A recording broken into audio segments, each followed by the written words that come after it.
What's going on, everyone? It is Paul, the 920 trader with 920 Trading and Trading Decoded. Today is Monday, April 1st. Happy April Fool's Day 2024, and this is how we traded spot today. But before we get to that, if you like our videos, please go ahead and like and subscribe. Don't forget to turn on your notifications. That way you can be notified when we drop new content, which is just about every day and sometimes on the weekends. Now, I dropped a new video on Saturday. Go check it out if you have the chance. It's a little bit long, but there's definitely some good nuggets of information in there. Also, don't forget to leave us a comment. We always appreciate the comments. And share with your friends and neighbors. Remember, folks, sharing is caring, and we would appreciate it. Okay, so let's get back to the chart. So we're looking at pre-market high of what we got? 526.09. Pre-market low sitting down here at 523.46. Right out of the gate, I'm thinking, okay, we got $3 worth of movement to work through today. But at the same time, look at all these different levels as we get, kind of this midline. You can call it a midline, pre-market midline. All these levels to work through. The more levels we have in a confined space, folks, the more difficult it is to work through those levels. The different levels essentially means, we got support or we've got resistance. We've got a supply zone up top. We've got a demand zone down low. So again, the closer the levels are, the more difficult it is to trade, at least to hold on to trades for any appreciable amount of time. But anyway, we had a bunch of levels in here. These are all pre-market levels sitting in here. So unless these levels say otherwise, everything is a 30-minute zone. So we got a 30-minute zone here, 30-minute supply zone right here from last week. We got a 5-minute pre-market triple top in this area, so we can use that as good resistance. Again, 30-minute zone right here, 5-minute pre-market double bottom right here, and then again pre-market low sitting right down here. So right out of the gates, what did she do? Well, she had a nice little run to the upside. Trying to take out some levels in here, did not get up to this double top. This would have been a really, really, really a good spot to go short had we gotten to this level. And I would actually talk to our folks, and I said, folks, if we get to this level right here, I'm looking to short. And I'm looking to short it back down as low as we can possibly get. We didn't get to that level. We did have this 5-minute triple top. In here, we could have shorted off that. Yeah, it would have been actually a very easy short. But by the time we got this confirmed cross to the downside, we're looking at this candle. So this candle was 15 down to 62. We're a 55-cent candle, folks. You do not want to take a position, in my opinion, on a 55-cent candle unless you're really, really super close to a zone. That's an awful big candle on which to take a position. You can, but you always have to know where your stop is. So in other words, predefine your risk before you ever jump into a play. Now, what we had on this particular play is we had a death cross to the downside. So we had a 920 VWAP and POC cross all on the same candle. But again, folks, it's a 55-cent candle. I don't like to take positions on a 55-cent candle. It did run down. It ran down pretty nicely into this demand zone. So a 30-minute demand zone. I said, you know what? I'm going to take a flyer on this. And so I took it on this green candle going up. I said, okay, we're in a demand zone. I know so that generally speaking, when we get into a 30-minute demand zone, the reason it's called a demand zone is because it likes to use it as a high level of support. So you take that play off that demand zone back up to the top. I kind of thought we'd be able to run through VWAP and at least take out this 10 level, maybe this 24 level. Didn't happen that way. So I actually missed the play back to the downside based off of that. Had I closed it out here when we touched VWAP, it was a good, strong play right here. But had a decent signal to get in here again, double cross to the downside, could have taken it back down through a couple of levels. Again, would have been a really, really nice play back to the downside. I did, however, catch a small continuation play back to the downside. We bounced around a few different times. And again, I took this play back to the downside. This was a 3-bar play that I called out when I was on voice with my group. I said, okay, folks, we got a 3-bar play. I'm going into puts. Went into puts and closed out right here on this 4-hour double bottom. This area right here was a 4-hour double bottom and a double top.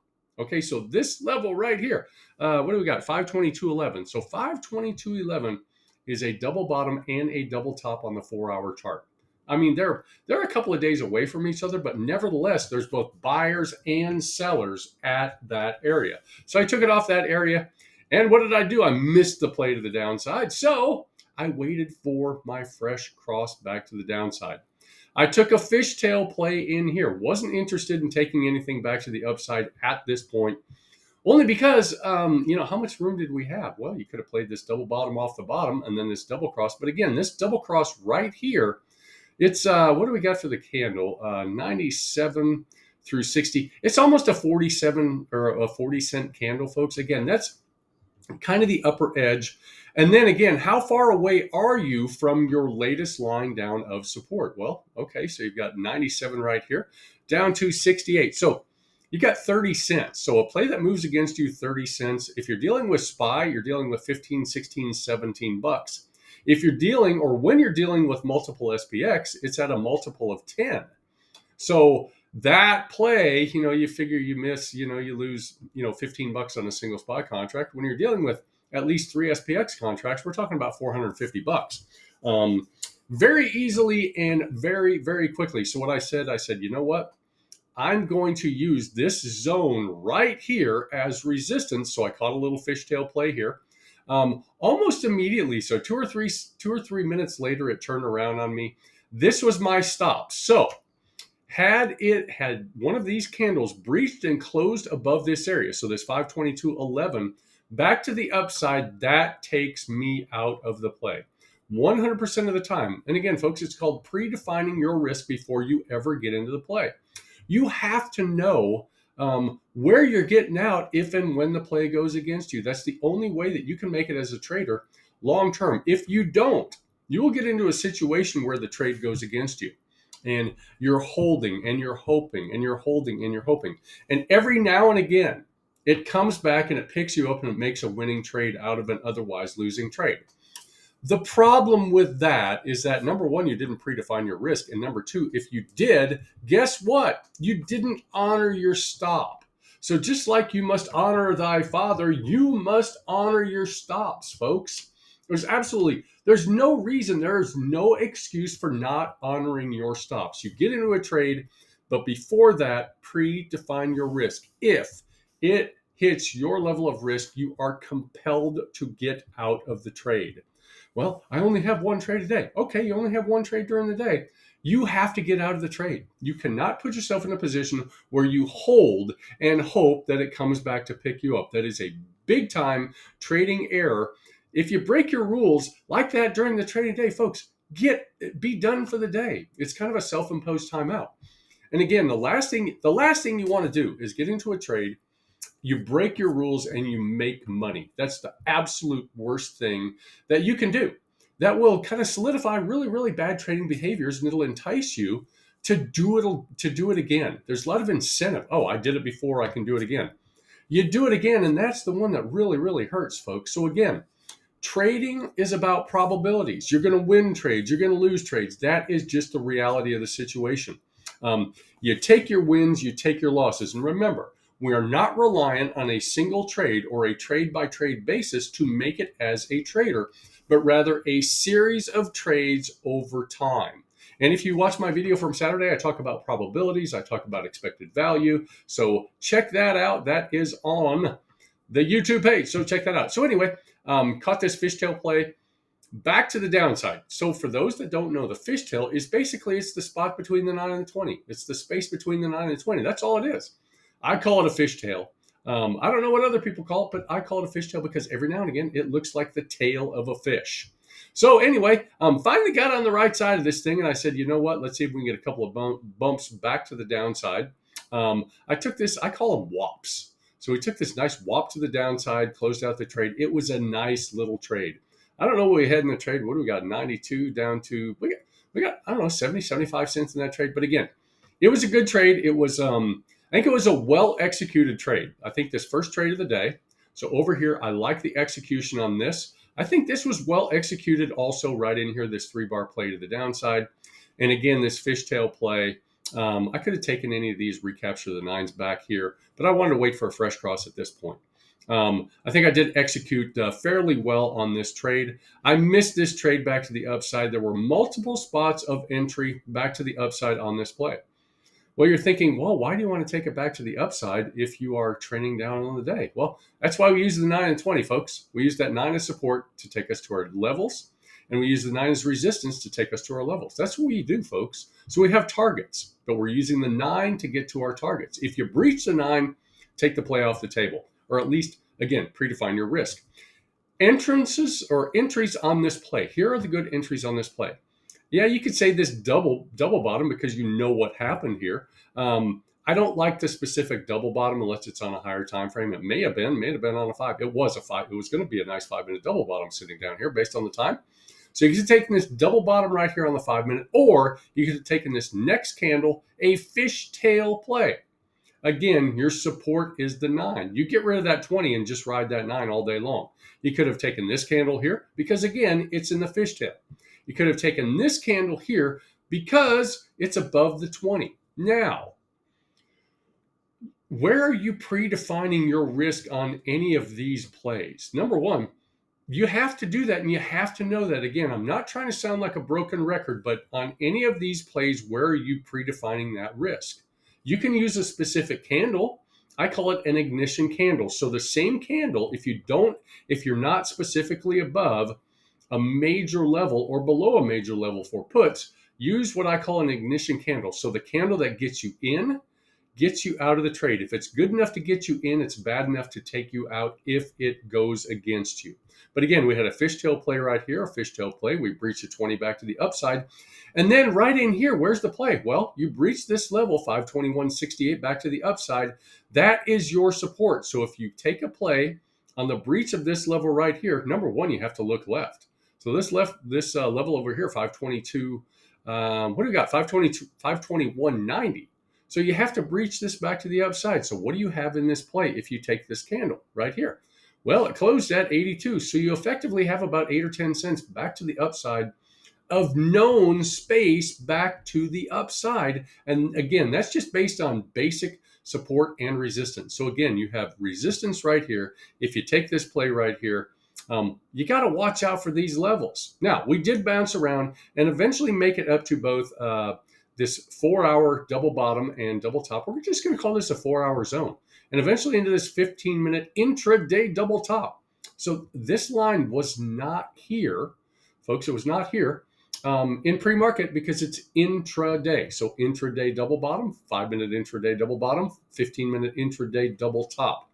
You can use those as major lines throughout the day, depending on where or when they when they present themselves. So it's early in the day, put down a line.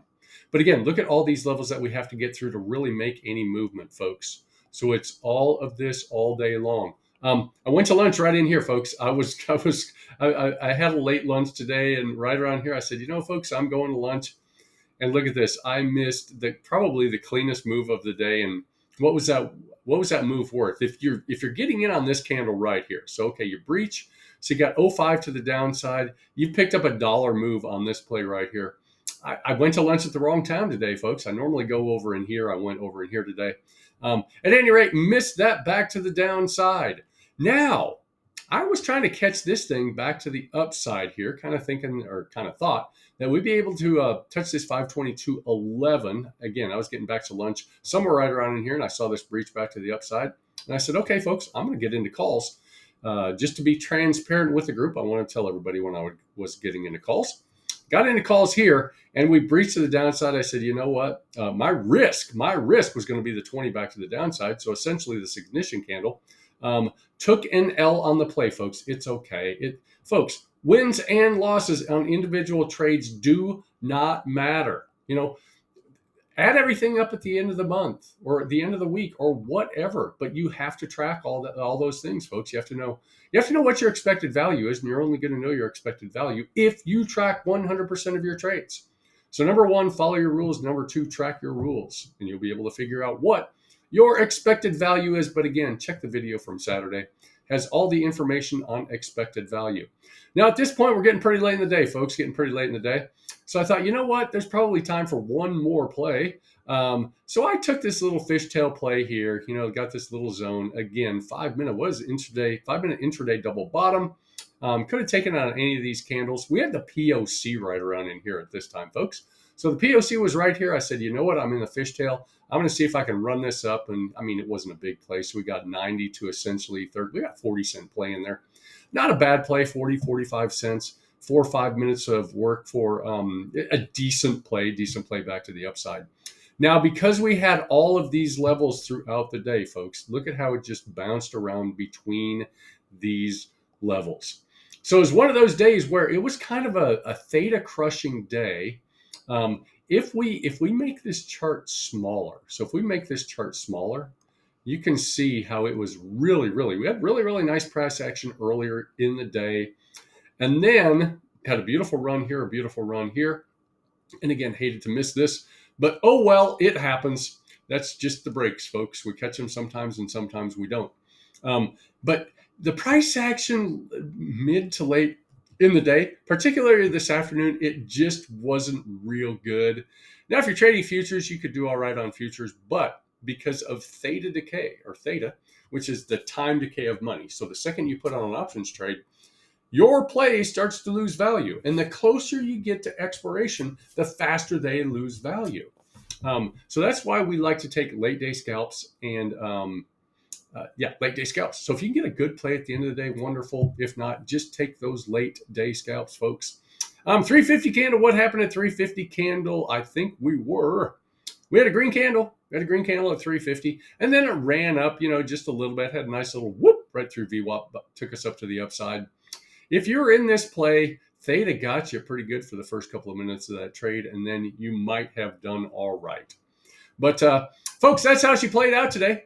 Overall, it was a decent day in the market. Had a lot of good moves early through the lunch hour, and then once we hit that lunch hour, it just became kind of not the best looking chart in the world. But that's how she played out today. Now, if you enjoy our videos, please go ahead and give us a like and a subscribe. Don't forget to turn on your notifications so you can be the first one notified when we drop new content. Again, it's mostly every day and sometimes on the weekend.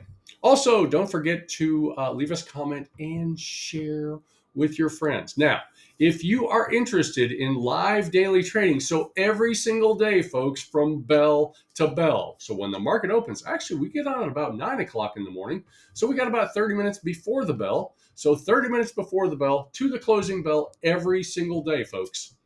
We are online. We're talking about the trades. We're talking about the reasons to get in, the reasons to stay in, the reasons to get out, and talking about all of these levels and principles and these kinds of things. So if you're interested in that, head on over to our live trading Discord. It's called Trading Decoded. The link for that is down below, so go check it out. We're going to give you that first week for free, folks. There's no pressure to join. If it's for you, we would love to have you as a part of the community. If it's not a problem. But at least do yourself a favor and go check it out. It just costs a little bit of your precious time. If it's for you, again, great. If it's not, no harm, no foul. Now, if you are interested in learning more about the 920 strategy, head on over to 920trading.com. The link for that is also down below. Everything is laid out, folks. You don't need to spend thousands of dollars on some super secret strategy with all this special sauce in there that you don't even know is going to work for you. Everything is over there, folks, including the 20 trade challenge. Go check out the 20 trade challenge, folks. Also, don't forget to sign up for our weekly newsletter that comes out every Saturday. So go check that out, folks. But that's how we did it today. So we appreciate all of you, and thank you for spending a little bit of your most precious commodity, folks, and that is your time. We really appreciate you all very much. We're going to do this again tomorrow. So we are going to trade, remember, 30 minutes before the bell until the final bell. We're going to do it all day long tomorrow. We're also going to come back with an update video at the end of the day. So I hope the market was good to you today, folks. But above all else, I hope you followed your plan. So have a great day, everybody, and we will see you in the markets.